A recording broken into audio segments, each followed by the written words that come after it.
साल है 2040। मंगल ग्रह पर एक रिसर्च मिशन चलाया जा रहा है जिसके लिए एक टैंटलस बेस स्थापित किया गया है और 8 अंतरिक्ष यात्रियों को मंगल ग्रह पर भेजा गया है जो पिछले 6 महीनों से वहां तैनात है। इस मिशन का मकसद मंगल ग्रह पर जीवन ढूंढना है।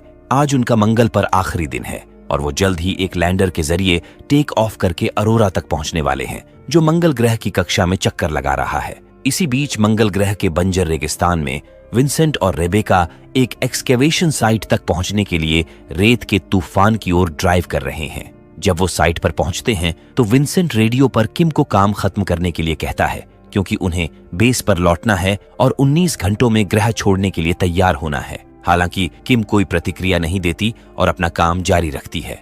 विंसेंट कहता है कि वो किम के रवैये को कभी नहीं भूल सकता। दरअसल किम थोड़ी नाराज थी क्योंकि वो पिछले 6 महीनों से अलग अलग जगहों से मंगल की सतह के नमूने ले रहे हैं, लेकिन आज तक उन्हें कुछ भी नहीं मिला था। आखिरकार किम रोवर पर चढ़ती है और वो टैंटलस बेस पर वापस जाने लगते हैं। इसी बीच मार्को कैप्टन से कहता है कि वो एक्सकेवेशन साइट पर जाकर टूटे हुए गामा सेंसर को ठीक करना चाहता है। कैप्टन उन्हें परमिशन देता है, लेकिन वो हैरिंगटन को अपने साथ ले जाने और अंधेरा होने से पहले वापस लौटने के लिए कहता है। विंसेंट, किम और रेबेका ठीक तभी बेस पर पहुंचते हैं जब मार्को और हैरिंगटन बेस छोड़ने की तैयारी कर रहे थे। किम बहुत परेशान थी क्योंकि उन्हें जल्द ही टेक ऑफ करना है और कैप्टन ने उन्हें बाहर जाने दिया। रास्ते में मार्को हैरिंगटन को सैंपल बॉक्सेस तैयार करने के लिए कहता है। पता चला कि उसे कुछ मिला है जिसके बारे में उसने कैप्टन और क्रू को कुछ नहीं बताया है क्योंकि इस खोज का सारा श्रेय वो खुद लेना चाहता है। किम को संदेह है कि मार्को कुछ छिपा रहा है, इसीलिए वो उसके कार्य केंद्र की जांच करती है और उन्हें एक चट्टान पर कैविटीज की एक छवि मिलती है। जब वो उस सैंपल को माइक्रोस्कोप के नीचे देखते हैं तो उन्हें बैक्टीरियल सेल डिवीजन के संकेत मिलते हैं। कैप्टन साइट को सीमा से बाहर घोषित करने के लिए हैरिंगटन और मार्को से संपर्क करता है, लेकिन मार्को हैरिंगटन को ऐसा दिखावा करने के लिए कहता है कि उसने कमजोर सिग्नल के कारण उनकी आवाज नहीं सुनी।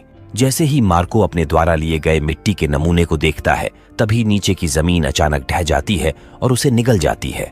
हैरिंगटन उसकी मदद करने के लिए रोवर से बाहर निकलता है, लेकिन भाप के कारण वो गड्ढे के पार नहीं देख पाता है। हैरिंगटन बेस से संपर्क करता है और कैप्टन मार्को को बचाने के लिए डाल्बी के साथ साइट पर आता है। हालांकि हैरिंगटन ने बताया कि मार्को मर चुका है। डाल्बी को लगता है कि मार्को अभी भी जीवित हो सकता है, इसलिए वो गड्ढे में नीचे जाने का प्रयास करती है, लेकिन कैप्टन नहीं चाहता कि उसके और क्रू भी मारे जाए। कैप्टन और हैरिंगटन मार्को के शरीर को पुनः प्राप्त करने के लिए प्रॉपर गियर लेने के लिए बेस पर लौटते हैं, जबकि डाल्बी साइट पर रहती है। बेस में दाखिल होते ही किम कैप्टन से पूछती है कि वो खोज की घोषणा कब कर रहे हैं। हैरिंगटन उसे बताता है कि मार्को की अभी अभी मृत्यु हुई है, लेकिन किम उन्हें याद दिलाती है कि मार्को ने प्रोटोकॉल का उल्लंघन किया है। मिशन कंट्रोल से संपर्क करने पर वो उन्हें मार्को की बॉडी को वापस लाने की परमिशन दे देते हैं।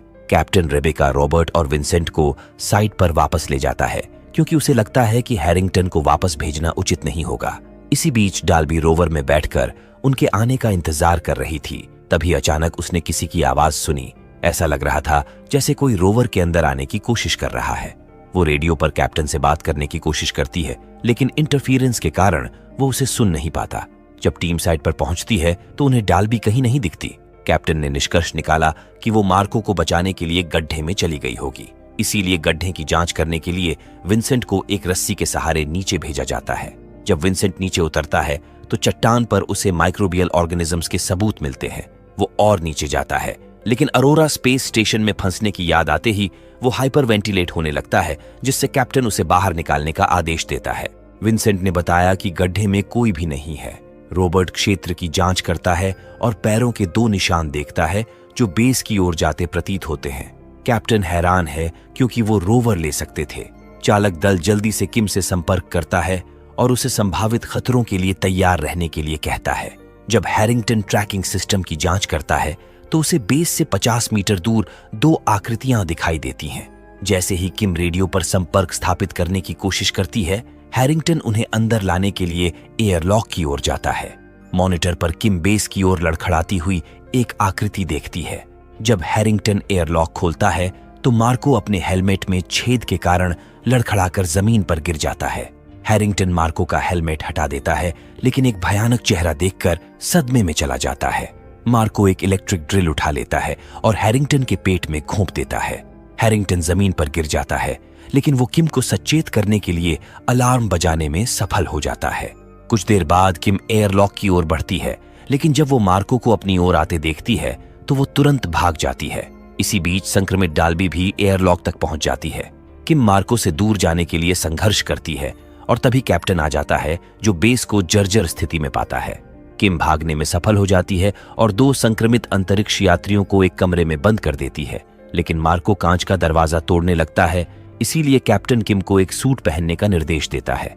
जब मार्को बाहर निकलता है तो कैप्टन उसे समझाने की कोशिश करता है, लेकिन नाकाम रहता है। किम जल्द ही अपना सूट पहनकर बेस से निकल जाती है। कैप्टन एयरलॉक की ओर भागता है, लेकिन ज़ोंबी उसे पकड़ लेता है और भागने से पहले उसके कंधे पर चाकू मार देता है।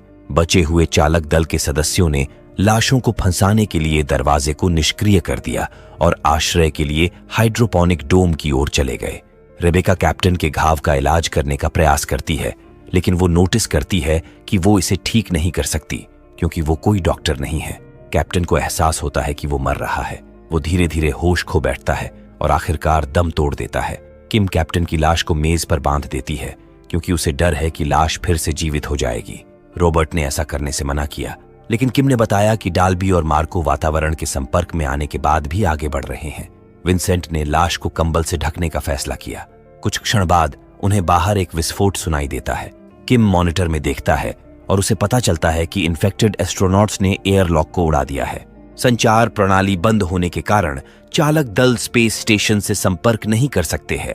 इसलिए विंसेंट कहता है कि उसे ऑक्सीजन फीड पाइप से होकर वापस बेस पर जाना होगा, ताकि वो स्काईलिंक को ठीक करके मदद मांग सके। विंसेंट पाइप में नीचे उतरता है, जबकि रेबेका कैप्टन के खून का एक नमूना लेती है।